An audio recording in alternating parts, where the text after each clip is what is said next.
side or the other is going to be favored by the fans? It doesn't seem like 6 years ago the fans cared if the owners or the players got what they wanted. Yeah, there's a lot of hatred coming from the fans that's directed towards the NHL Commissioner, Gary Bettman.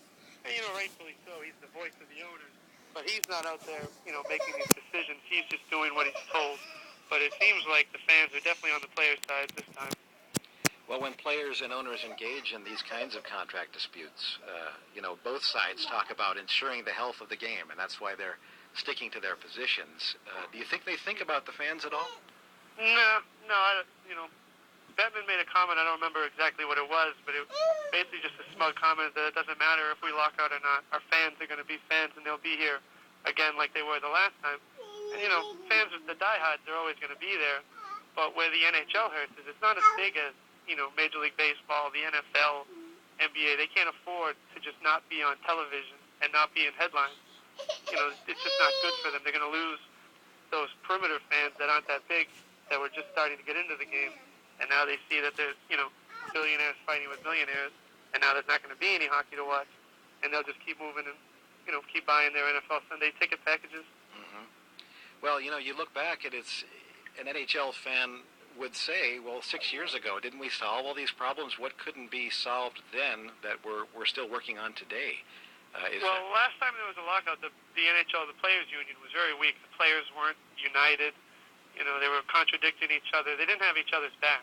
In comes Donald Fair, who's usually in charge of Major League Baseball Players Association, who's actually seen 6 work stoppages in baseball. He comes in. He seems to have united the players. He's got all the big-name players on his side. Crosby, Ovechkin, they all seem to have his back.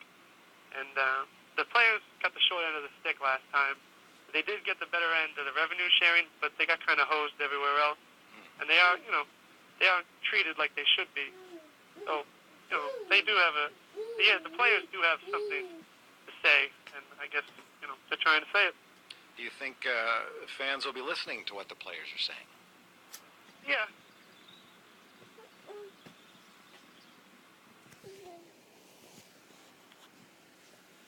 Oh, really?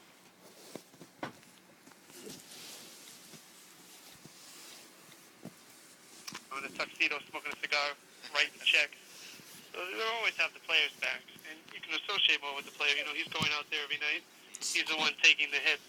But, the owners are taking risks with these contracts. Well, it could cost $300 and more to take a family of 4 to a single wild game. I know that it costs about that right now. When does it cost too much? When do the fans just say, you know what, forget about it, I'm not going anymore? I think it's happening pretty soon. But the NHL, it's still pretty pricey, but it's nowhere near, say, a Major League Baseball game or a football game. I mean, just to go to a Cowboys game, I think the average ticket price is $80 to $100, and then it's $80 in the park at the stadium. Yeah. I mean, the NHL still is, I think, the third or fourth when it comes to ticket prices. Yeah. Well, all right, Bill Bryson, thank you very much for joining us this morning. Thank you for having me. That's Bill Bryson. He writes about hockey for the Fan-Sided website. I like that image of the owner kicked back, smoking a cigar up in in a tuxedo, sipping a bourbon or two. I can see why the sympathies are with the players who make a lot of money. I haven't been invited to those boxes. You're missing out. This is the